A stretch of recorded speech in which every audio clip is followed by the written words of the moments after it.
Rosana Cardim, que está no Fórum de Santana. Olá, Rosana, bom dia.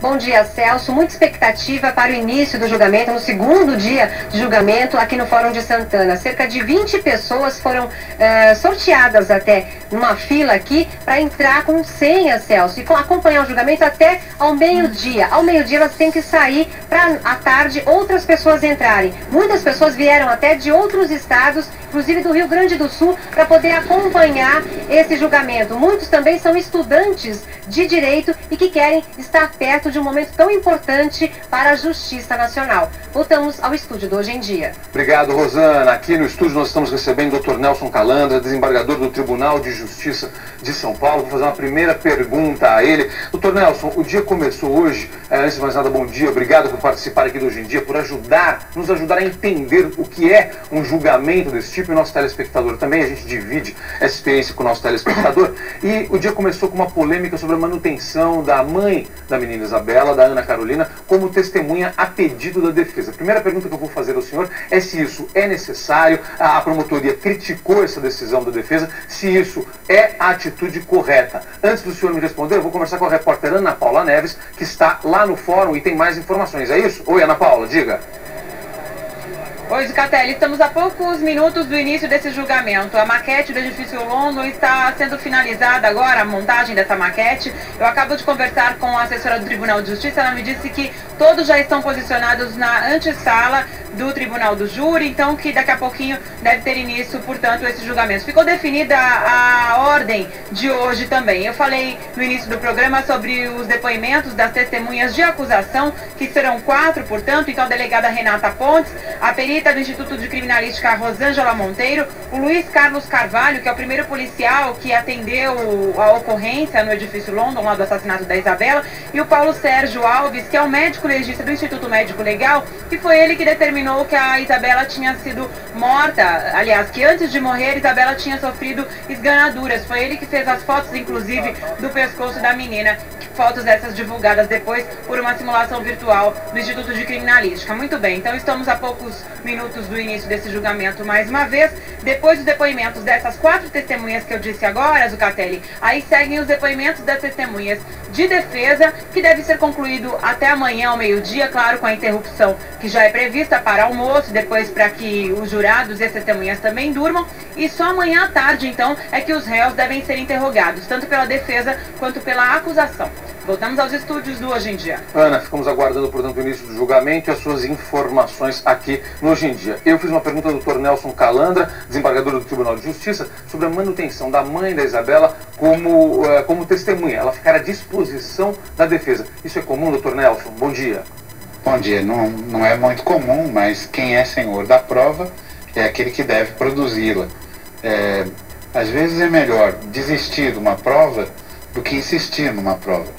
Eu me lembro de um caso no Tribunal do Júri, onde a acusação desistiu da prova, a defesa insistiu na prova, e aquela prova pela qual insistiu a acusação é que provocou a condenação do réu. Portanto, isso é um terreno muito complicado e muito difícil, mas cabe ao advogado, e não a nós que estamos fora do contexto, examinar da conveniência ou não de ouvir determinada testemunha.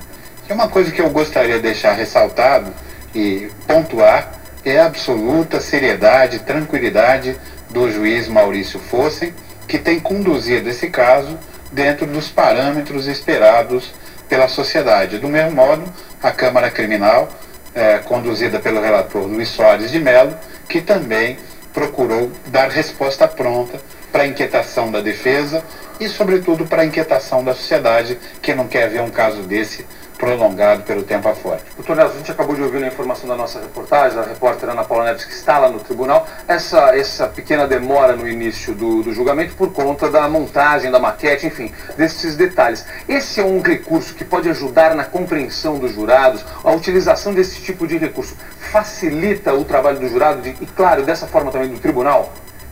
A montagem de uma maquete, a simulação de um ambiente, ela tem sido utilizada em outros julgamentos. E ela mostra para o jurado o ambiente onde ocorreu o fato que está sendo julgado.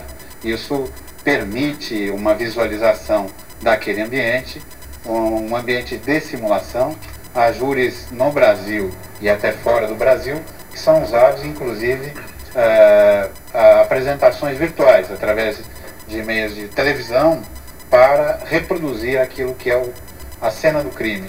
Na verdade, quando nós estamos num julgamento pelo tribunal do júri, nós estamos diante da reconstrução de um fato que provocou a morte de alguém.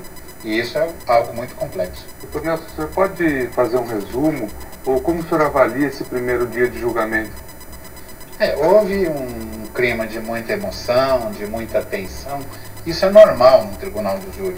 Eu me lembro quando era juiz no interior de São Paulo, houve um júri que os homicídios eram 5 crianças vitimadas, com os corpos dilacerados, e a cena era tão horrível que o meu colega, que foi presidir o tribunal do júri, ele teve um acesso de choro, não conseguia parar de chorar, teve que dissolver o conselho de sentença, e eu voltei para presidir, fui designado pelo tribunal para presidir esse tal brutalidade desse crime. Então, pode ocorrer muita emoção, às vezes a emoção atinge até o juiz, e esse meu colega havia sido delegado de polícia, havia participado de diversos casos gravíssimos, mas diante daquele caso ele não conseguiu controlar suas próprias emoções. Doutor, o senhor acredita que o veredito sai até sexta-feira? Eu acho possível, não é impossível não. Porque no caminhar da colheita da prova, às vezes uma prova inútil, às vezes uma testemunha pode ser dispensada e isso abreviará o julgamento. O que é importante é que haja um julgamento